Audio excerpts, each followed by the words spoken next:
did my prep. Do you want me to like change or not say any of the like real names that were mentioned in those, or is it cool for me to? Because I have copy pasted segments where it's talking about like Tamer, who's your friend that you had mentioned, Yeah, you can Deary, John Ibrahim, just like these real names. Is there anyone I refer to these people where like you want me to change their name or like? No, those are all rats except for Tamer. You can fucking scream their name as loud as you want. Great, cool. That makes it so easy for me then. Awesome.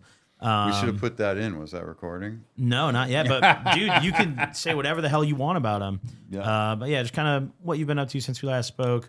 More about your life. I noticed a lot of comments were like, "Oh man, it's cool that you posted the paperwork." Like, yeah, that was... people love that, dude. Yeah. I knew people were gonna love that. And all the stuff that you sent me for before this one, we can throw into, just like we did last time. Because Mike, the dumb fuck that he was, Mike Deary, yeah, yeah, yep. He in the storage unit that he got under a fake name. When they did the raid after the girls got busted, if storage units were like $15 back then. $21 back then. Right? Sounds like a good. This motherfucker's deal. making millions, dude, and he gets it in a fake name, good, and then saves the fucking receipt for the storage unit.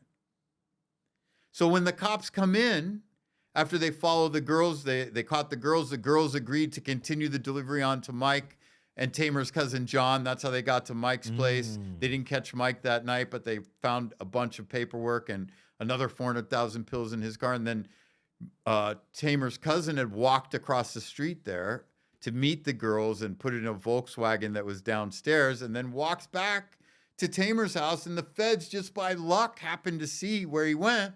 And then when they get up to Mike's house, they can't leave the drugs. So now when they get up to Mike's house, they see a picture of this dude.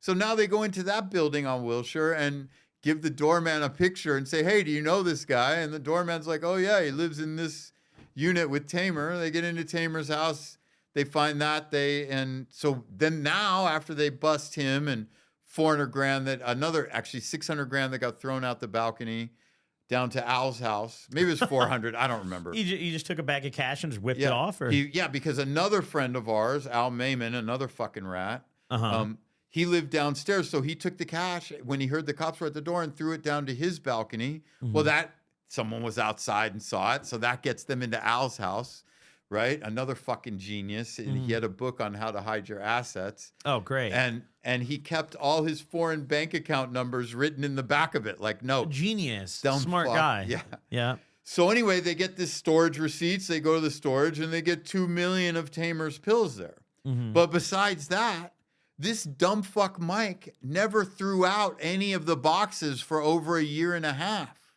Why? So they have all the FedEx, because he's a fucking idiot. They have all the FedEx labels on the box. This is how the feds got the drug weight off the chart, because the FedEx labels had the weight. Yeah, they have the weight of the box. They busted they busted a box with pills in it so they could average it.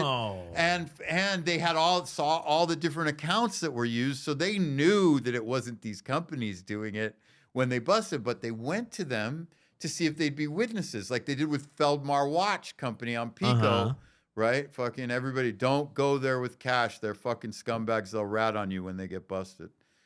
Feldmar Watch Co? Feldmar Watch Co. on Pico everybody used to go there and buy the shit cash, right? Like, so I bought masterpieces for everybody for Christmas in '99, like the whole team. That's a major Christmas gift.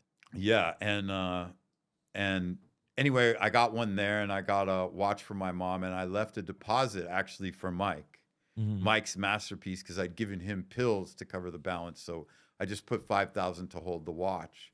Anyway, they found that receipt at Mike's house, and these fuckers came and testified about everything I did there.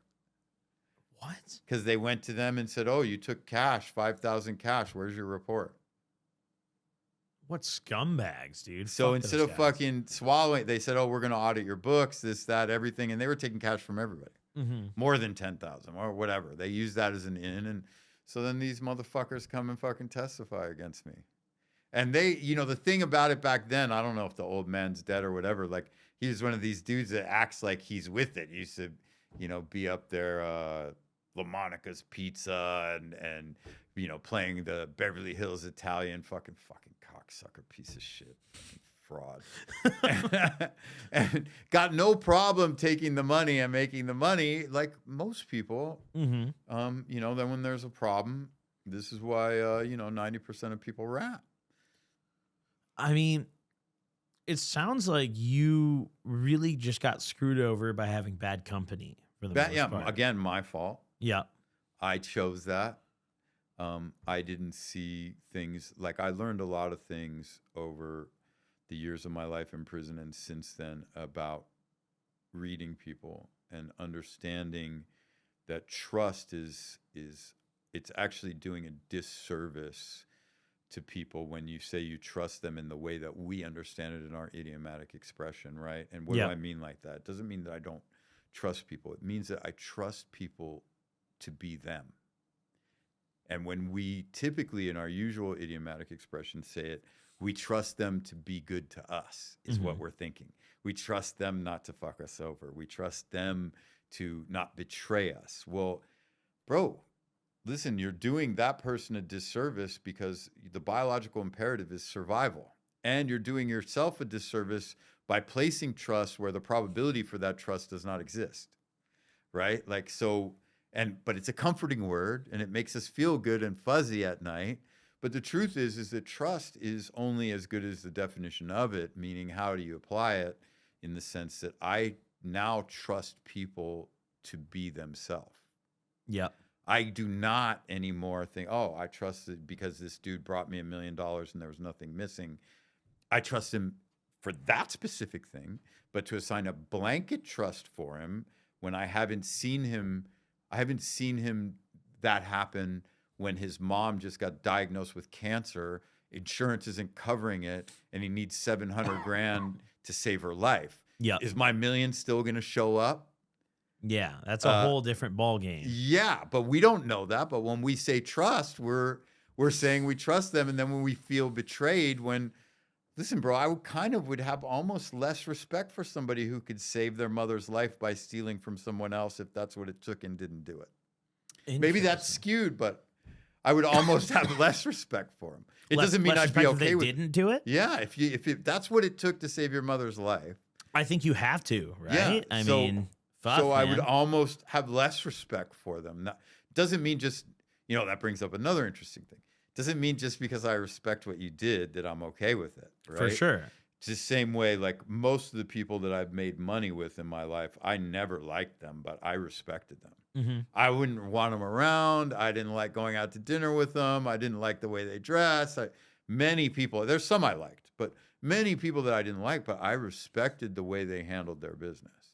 Yeah. Right. And it's kind of something you learn in prison too, walking around with people who have these crazily diametrically opposed worldviews or different distinct worldviews.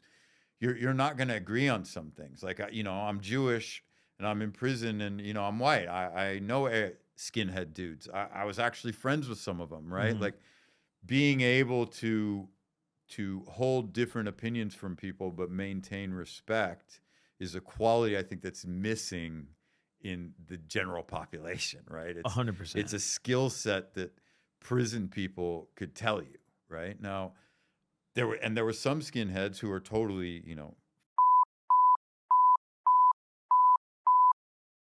and I'm like them, right? But because white dudes are short in prison, you can't go at each other unless there's a legit reason. Yep. If you're a stand-up guy and you're not a rat, and so you have to maintain a level of respect. Is like it was explained to me by Bobby Ray, the head AB dude there, when I got to the yard at USP Lompoc. He said, "You might not like them, and they might not like you, but you're on the same team, and if they're getting beat up by another race, you got to back their play, and if you're getting beat up by another race, they've got to back yours, and anybody who doesn't has to answer to me."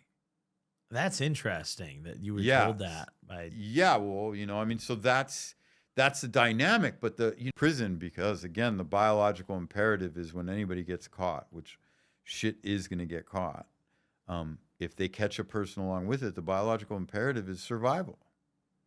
Yeah. And most people are scared of prison, and that dictates their terms. Again, like we talked about earlier, I was scared of prison too. Right. But I think everyone is in naturally. those moments of fear, can you maintain your personal integrity? Mm-hmm. Right? That's what sets people apart.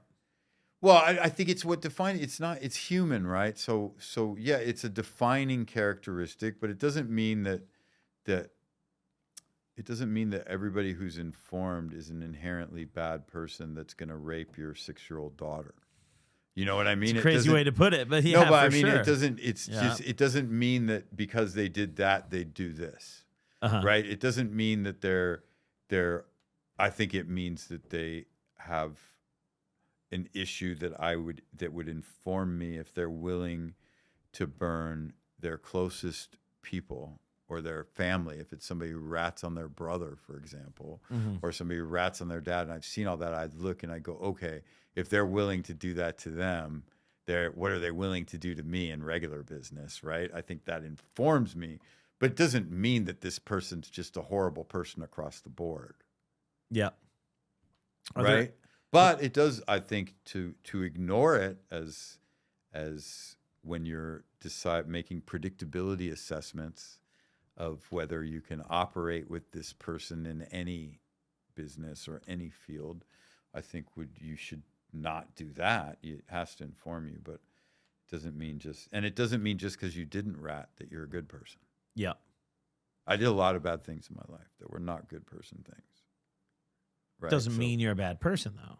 Well, but I'm saying just because I didn't rat didn't erase those things. Yes, of course. It doesn't, just because I didn't rat doesn't make me a good person. It meant that in a high leverage, high pressure situation, which has been true, what you could say about me is that in high pressure, high leverage situations, I perform better than average human beings.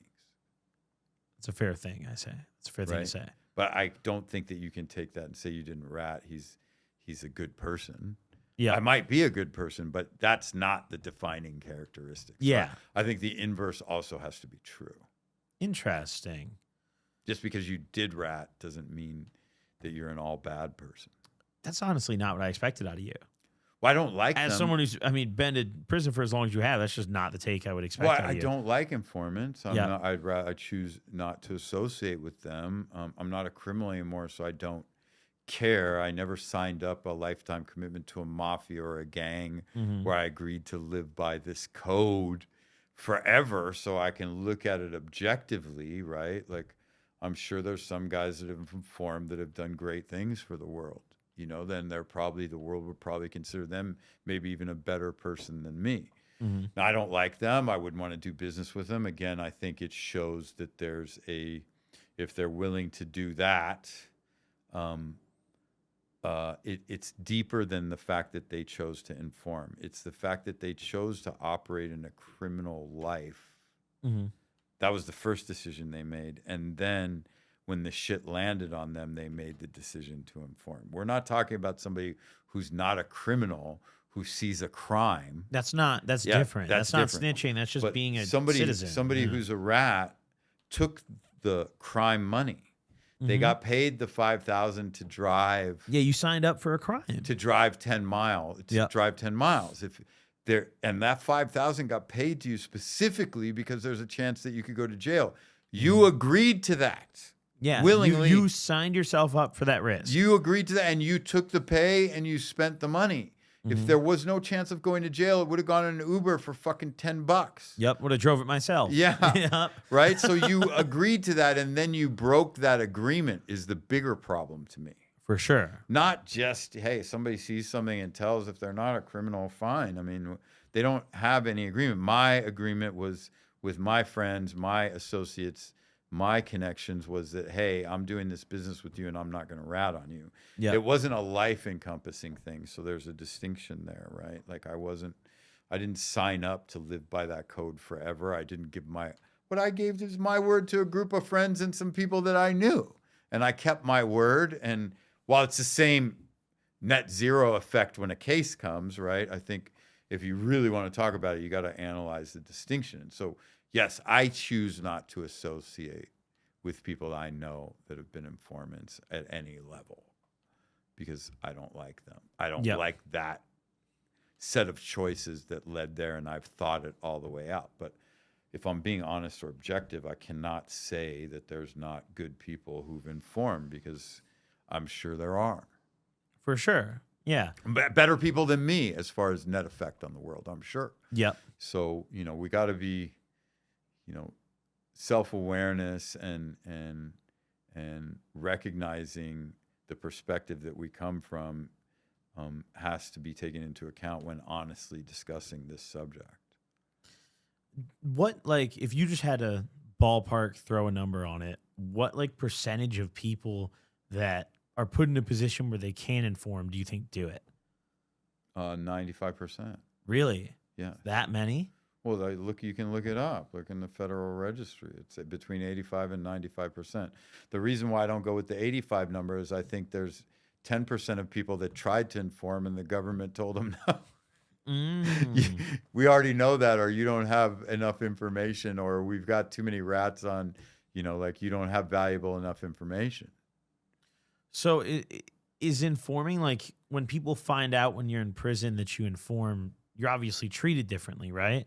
Well, it Or is it depends, bro. Like, if you're in the pen, like where I started in the United States Penitentiary, then yes, you're going to have fucking problems. You're not going to be walking the main line. But you get into a camp, it's all fucking rats, right? And then you get into the FCIs, like FCI Victorville 1, if you were a known rat, you're not going to walk the yard. That's more like a pen. Terminal Island now, or Safford, actually, when I was in Terminal Island was a medium. It was a little tougher. Safford, Arizona was a low that I was in, or Coleman low where I got paroled from, where I did the drug program. Those places, dude, there's fucking the whole yard's rats. Oh, you got fucking sex offenders walking, or child molesters walking the track talking about fucking in the open how to use a VPN not to get caught next Oh, time. so that's got to be a safe jail for them. Yeah, safe jail for them. And they put someone like me there only if you do the drug program successfully, you get a year off. You get out a year earlier. Only because that drug program's there would they put someone like me there, right? Because they're kind of hoping that I'll fuck up there and smash one of these dudes. Yeah, and not get they the year want to off. see you go back up to a shittier facility. Out of all the places that you had been to while you were serving time, was there any that come to mind as like the worst conditions? No, I think Safford was probably the worst conditions as far as living, right? Like, but maybe one of the, nicer joints in other ways. And what do I mean by that? Like when I was in the pen in Lompoc, which is higher security than that, obviously, I had a single cell. That's got to be so The cops nice, are dude. way more respectful. They do their 8 and hit the gate. Yes, crazy shit can happen. But, as far as, the higher you are in security has benefits, lower you are in security has benefits, and both also have drawbacks. You're with shittier people, shittier quality of person, in a low or a camp. I tell people this, it's a good example. We're talking about good person, bad person, rat, not rat. Like when someone doesn't rat that was in a drug business, high-level drug trafficking, this is a person you can trust with huge amounts of money. This is a person that you can trust with huge amounts of dope. And this is a person that didn't fucking rat when all the chips were down. I'd trust him to babysit my daughter more than I would an informant. Maybe, yeah. No, probably. I would. I'm telling you, I would, flat out. Wow. I mean, yeah. I mean, I guess it More takes than a Wall Street different... white-collar informant that wears fucking wingtips and fucking $5,000 suits and lives in New York in the high-rise and works on Wall Street. It does take a certain level of, like, morality. If that person agreed to take the responsibility of watching my daughter, they're prepared to do way more to protect her than the Wall Street rat. That might be a good person and gives millions to charity. I think you're probably right on the money with that. Yeah, so for sure. It's a funny thing when you start talking about people's character. Hey, but this Wall Street dude gives millions of dollars in charity. That's something that the drug trafficker probably doesn't do. True. Right? It's so true. He's affected a lot of lives positively. Right? But on an individual level, I would trust the drug trafficker, potentially even a murderer if it was a hitman and not just a crazy, to protect my daughter more than I would babysitting and protector more than I would the Wall Street guy. Now, the Wall Street guy might have a nicer house and babysitter, no problem, and there's a cook and she's going to have great food and toys to play with and this and that. But I'm thinking from the perspective of if that babysitter actually needed to protect my daughter, I know what they're capable of doing since they took that responsibility and take it seriously. Again, millions of dollars in cash. Doesn't come up short. That's why they're not dead. Millions of dollars in product doesn't come up short. That's why they're not dead. And they got busted and had to do 20 years and kept their fucking mouth shut. That's the kind of integrity that I'd be looking for in my business relationships and if I had to pick a babysitter for my daughter or for my wife for that matter. Is there any type of criminal? I mean, obviously, I guess outside of like a sex offender, that would be your last choice to watch your daughter? Yeah, fraud people. Okay. Because by their nature, I'm not saying all fraud guys are bad, but by their nature, they're fucking scumbags. Yep. Yeah, they're con artists. You know, they're gonna lie to you at the end of the day. They're gonna be like, "Yeah." And listen, let's be clear. I did fraud. And they were watching TV the whole time. I did fraud. I made counterfeit travelers checks, and I stole people's fucking PIN numbers. But it was different. When did you do that? When I was younger.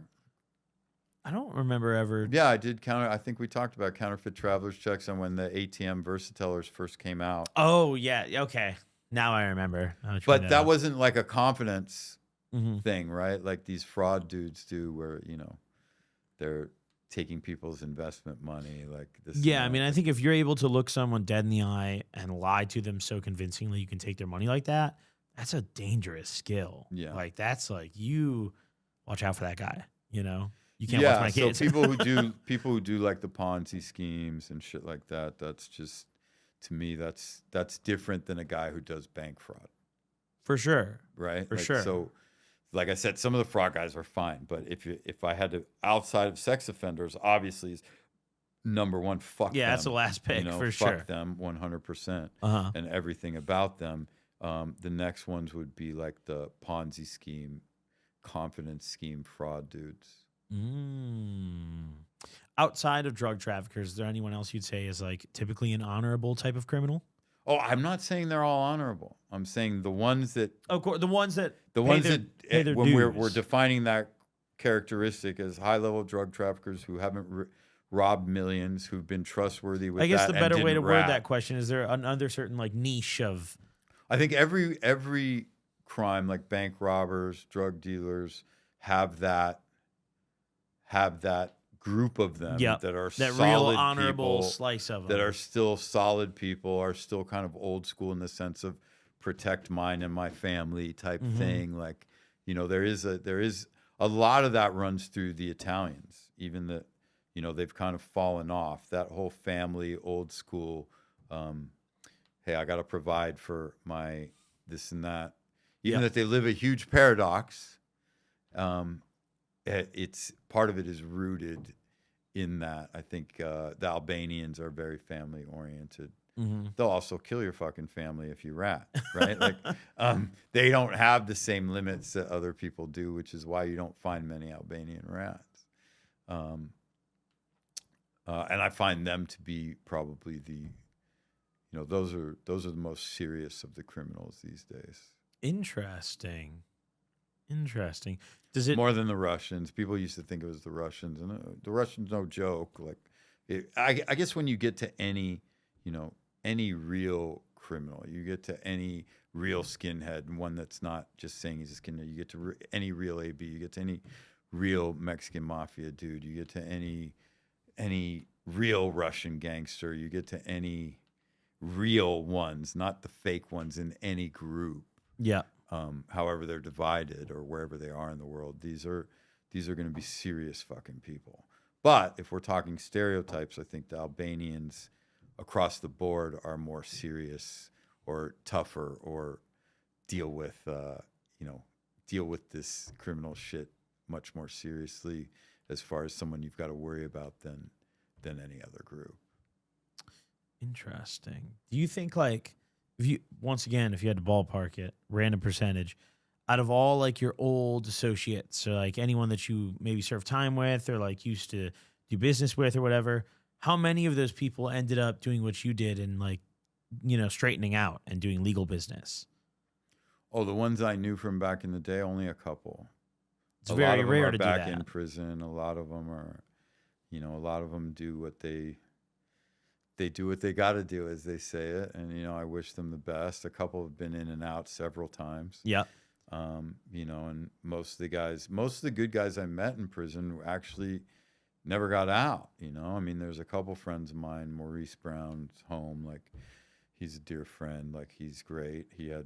But he came home on the Second Chance Act, I think, or First Step Act, or both. He had a triple life. Oh my God.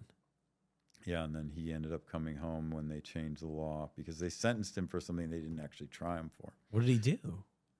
He was the hitter for Venice Shoreline Crips. Oh, okay. So he was up to no good. Yeah, well, I mean, he was allegedly. Yeah. Yeah. Look, he was a gangster, I mean, he's my friend, like he's a friend of mine, like he's a good dude. I got other friends, like Big Joe, who kind of took me under his wing when I first got there. He's got life. He's in ADX Florence. He's never coming home. Damn. Well, hopefully his appeal works out, whatever, I mean, I got other, but most of them are just not coming home. A lot of the Mexicans I knew, and some of them have died since then, like, Black Bob and Gato, they were really schooled me a lot, when I got to Lompoc. They both since passed on. Damn. But they were really good to me, man. They could have made my life much more difficult, and they were kind of like, hey, man, you didn't rat, and guys like you usually rat, and make yourself comfortable. And they were good guys to me. I mean, it's got to be hard for those guys to be in there and know that they're not getting out. Well, I think some of them just, what they have in common with people who are dying is interesting in that the people who I've known who knew they were dying, and the people I've known that had a life sentence and weren't getting out, they always talk about the things they didn't do. The memories of what they did do is not their thing, right? Like I'm not saying they don't ever talk about it, but they're always preoccupied with the things that they didn't do. That's it's what they have in common. It doesn't matter race, religion, age, or male, female, doesn't matter. Mm-hmm. They always talk about the things that they didn't do. Damn. And it's a lesson for us, because when we come to the end, whenever that is, we want to always have done everything that we could have. It's like, so life is to be lived every day rather than keep backburnering these things and never ending up doing them. Like, just live every day that you can, because you never know when the last is coming, and do all the things. And that's probably a perspective on life that you did not have before going to jail. Not at all. Not at all. I mean, that's heavy stuff. What did it feel like when you were transferring facilities or getting out and like saying goodbye to these guys that weren't going anywhere ever? Well, when I got out, I was happy. There was nothing sad about it. Of course. When you get transferred from facilities, you make a couple friends, dude, and it kind of sucks. Like, you get used to your program, you get used to your guys, you got used to your, everything, and maybe you played softball or volleyball or had a workout partner or whatever, and now you got to do it all over again. So you get the double play of, hey, I got pretty friendly over the last several years, and now moved. For me, it was easy because I didn't spend several years in any one place. Mm-hmm. So, yeah, okay, like I made a few friends out of the whole time that I'm still in contact with, but I didn't make a lot of friends. Yeah. But then the other side of it is you got to start all over again. Even that they weren't a great friend, you had your regular routine, and you worked out with this guy and he was cool. Now you got to find another cool guy. Yeah, you got to do it over and over and over again until you until you come home. And then when I came home, like when I got released that morning from Coleman to get on the plane to the halfway house to LA, there was no sadness about anybody I was leaving behind. You're on a fucking plane. Yeah, like there's not anything like that. But some dudes are Some dudes are 20 years together in the same joint, and that probably sucks when they get separated if they're friends. Yeah, I mean, they get out. That probably fucks their head up. They're like, what the Yeah, hell? well, in the pen, when you have a release date, you don't tell anybody. Why's that? Because people fucking are weird, dude. If they know you're going home next year, then they're gonna give you some mission that fucks up your date. So you just don't tell anybody. Interesting. Right? They don't want you getting out. Or if somebody that doesn't like you is gonna fucking, be motivated to do something sooner rather than later. So a lot of times people in the pen, when they have a date, like they just get called to it doesn't even happen every day in the pen. In the low, every day they call people to R&D because they're being released. In the penitentiary or in the camp, or in even a medium, like some of the mediums, but like a really rough medium high or like a penitentiary, there's not even releases every day, bro. Sometimes not even any in the week. Yeah. Right? So somebody's name will be called, hey, come to R&D. They know that's a release, and people will be shocked. Oh, wow, I didn't even know that dude was going home. I mean, was there ever anyone who would had you seen the consequences of talking about it? Like, did anyone ever go like, yo, I'm going home, and then like people took all their shit or something? Yeah. How common was that? Not common, because most people in the pen didn't fucking. It wasn't like they took their shit. I saw it happen to a Mexican kid. He ended up, having to do some work 3 months before his release date as a makeup. Like now, normally the way they do things, they wouldn't do that to somebody who was going home. But because this dude had fucked up. Oh. Yeah. And then then they can do something before. And they knew he was going home, and the work, so they kind of found work for him. Interesting. Right? Whereas if nobody knew that he was going home, they might not have found work. Yeah, he would have been fine. They would have waited until something really valuable. He would have been to be chilling out, coasting. Yeah, and maybe his number would have been called in 6 months, and he would have been home in 3. Yeah. Have you ever reached out to any of those old friends of yours that you're still in touch with and tried to help them out? Maybe bring them over to doing legit stuff? I tried. I had a friend, Dave. I brought him into the company, and this fucking dude decides to go fucking sell dope again and got busted. Got him on the payroll at my tech company, Drop-In, and he was there and doing great. But you're making a couple $1,000 a month net after taxes and everything, and it was a legit job, and he had opportunity to grow. But this dude, he took his paycheck, bought some weed, then bought some coke. Then next thing I know is parole officers calling me saying he got busted. I didn't know that he was doing any of that because I told him point blank, look, bro, this is legit. You can't. Yeah. No, man, I'm legit. Da, da, da. I was like, bro, I can't. There's millions invested here. This is my future. This is what I built. I got investors. This isn't. We're not doing dirt here. And no. Anyway, one day he doesn't come in. Next day he doesn't come in. A few days later, his parole officer calls me asking about him. You knew something was up then and there, probably. Well, when the parole officer called, they said they're looking for him. And I said, he hasn't been in for a week. And I put him with HR so they could give his time cards, everything. And we, fully cooperated with whatever we could as far as, did I know anything where he was? No. Did I know that he had a burner phone and what that number was? No. But all the information that the company possessed, we handed over. Damn. That's got to suck to watch these friends that you threw a bone to just waste the opportunity. It's going to be frustrating. It sucked because he was a good guy, He's a guy who he never got big in the game. He always worked for somebody else. He ended up he was in prison twice before I met him. He's always been effectively going to prison for other people. Yeah, basically, and never got really ahead. But really nice guy, fucking great guy. Yeah, cool guy, guy you'd hang out with, fucking no problem. Didn't have a bad bone in his body. Yeah, he's just one of them dudes, and he was too nice actually. Too nice and too impressionable. Good. He got used and got used again, and here he was. He got out. He was 50 at the time. This is about 10 years ago, and he had nothing. And instead of remembering, and I used to tell him all the time, I'm like, remember this, dude, you're broke right now. Because I've been rich and poor several times in my life, right?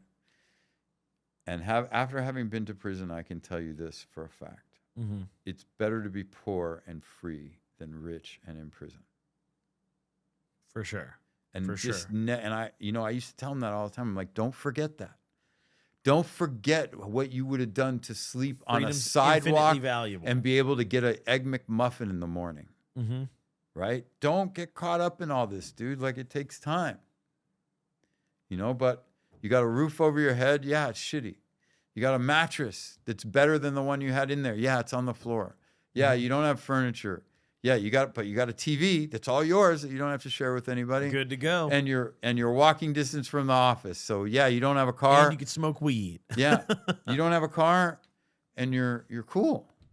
Like, remember that it's better to be poor and free than rich and in prison.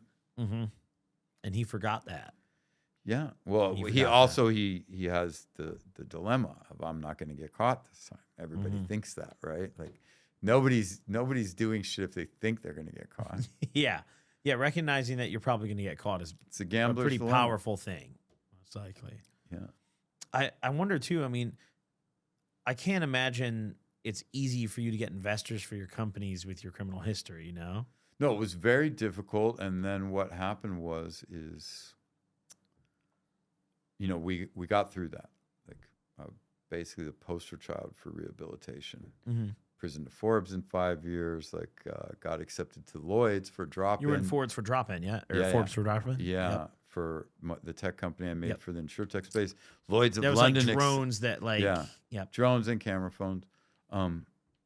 And Lloyd's of London had us in there, like, and everybody knew my history. So it was a big fight, struggle, got past it. But then after the Thailand thing happened, it kind of put me back to square one as far as, hey, you got arrested for attempted murder, kidnap, extortion in Thailand. which is an insane thing to be accused of. Yeah, Like, and even that I won, it didn't matter. Like, first it crashed, drop-in. It crashed. We lost 60% of our customers overnight.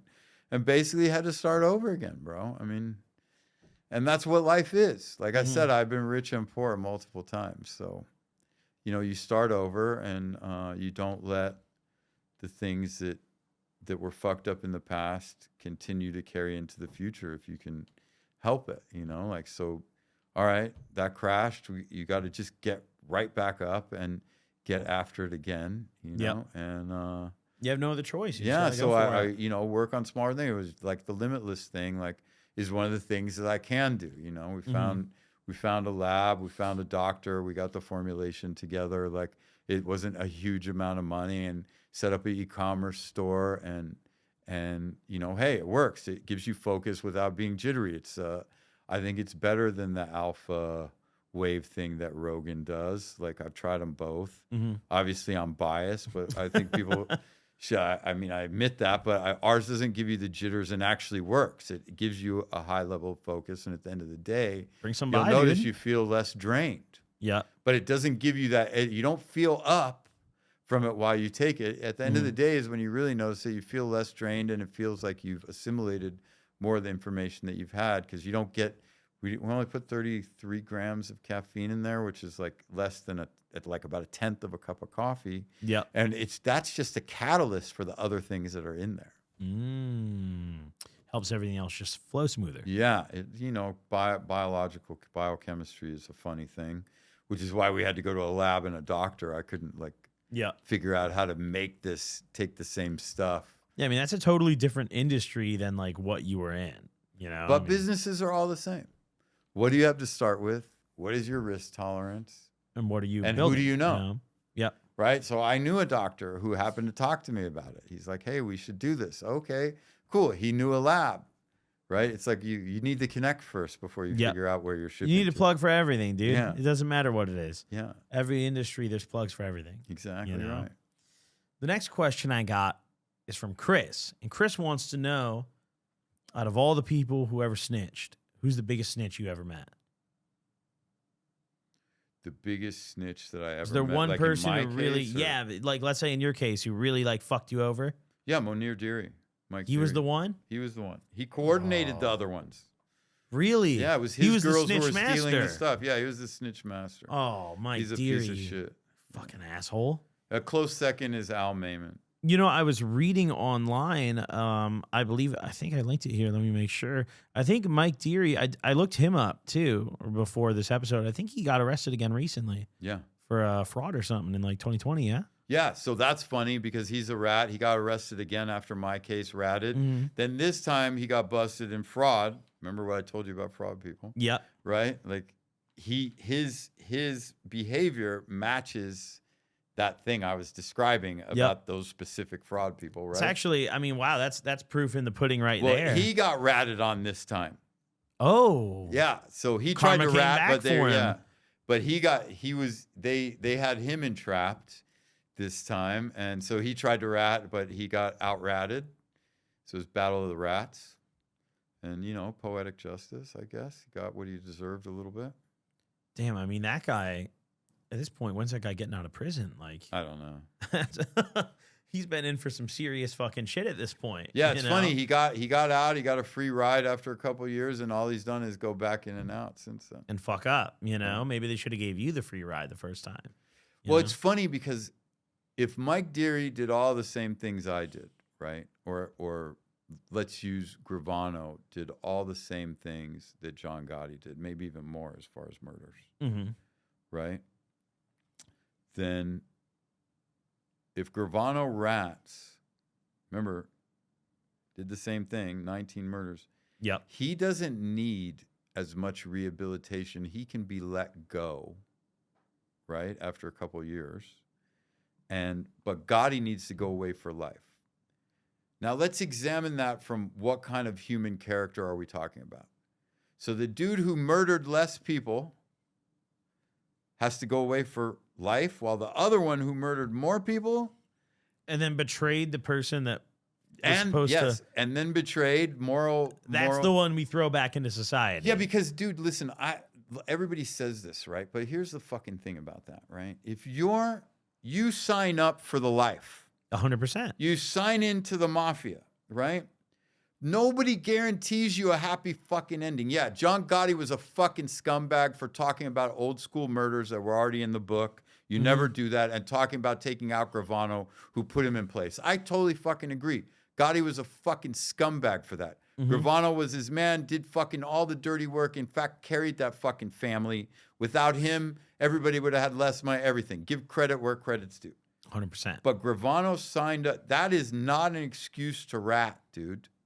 Yep.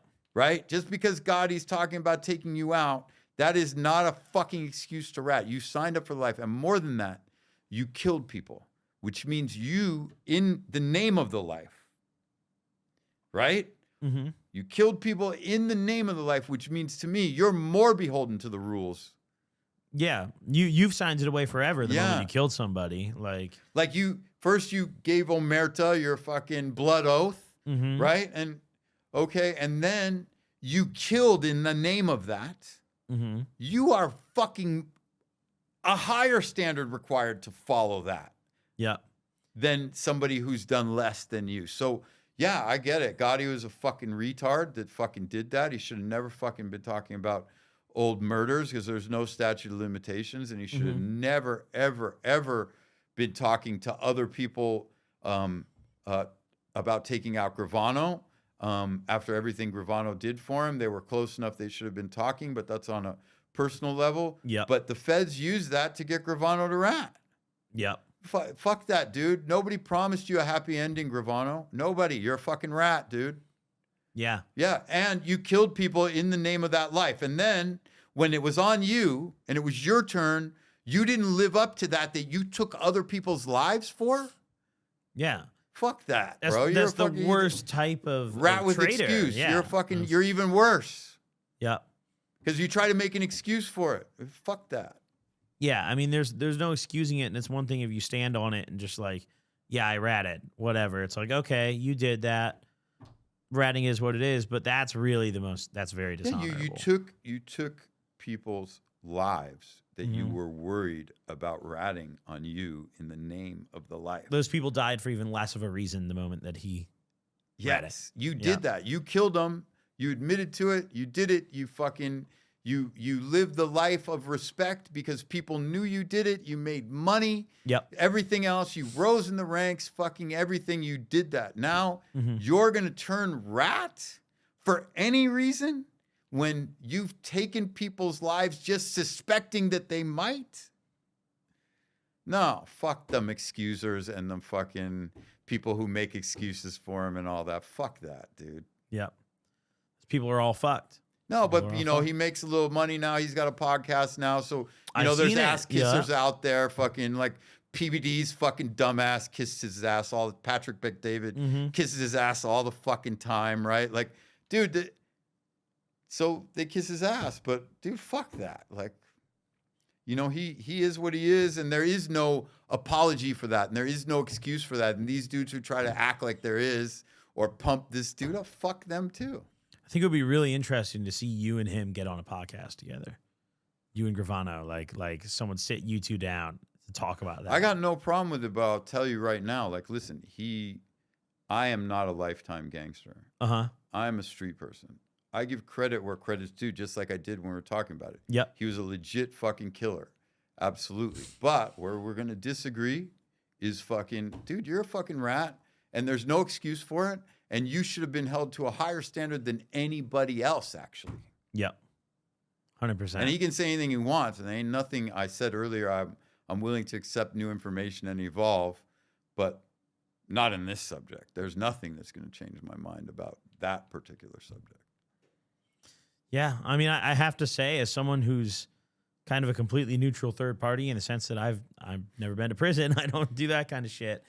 I agree with you for sure. Like, he more than anyone has an obligation to stick to that. Like, it's one thing. You take a life in the name of it, you have to live up to it. Like, you snitch as someone who just sells drugs. Okay, that's one thing. That's bad enough. But he killed 19 people for that. So him snitching, okay, 19 people just died for.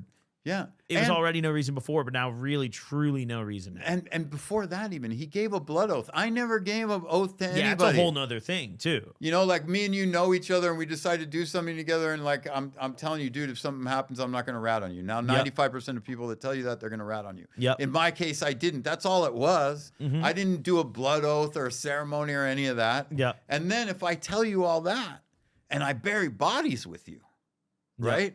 I'm held to a higher standard, right? Like, you expect. Now it's really like, okay, this guy better not say anything ever. Yeah. You know? Well, this dude signed a blood oath. He gave his word to hundreds of men around the world, right? And then he took lives in the name of that word. And I don't care what your fucking thing is. Fuck that, dude. You're a rat, period. There's no reason, no excuse, and nothing makes it okay. Yeah, it's fucked up. You are of shitty moral character. You can take people's lives for the thing which you did yourself. 100%. That's not just being a hypocrite. Yep. That's just being a bad person. Yeah. That's truly what a bad person is. You know, Yeah. I think that makes someone more of a bad person than just killing. Now, is he a killer, a gangster, or fucking somebody that, you know, needs to be respected as dangerous? Absolutely. Does he need to be respected as somebody who tells stories? Absolutely. Do I need to respect his excuse for why he ratted? Fuck no, dude. That's bullshit, and he knows it too. He's a fucking rat, period. Yeah, it's how he copes with it. Yeah. It's how he copes with it. End of the fucking day.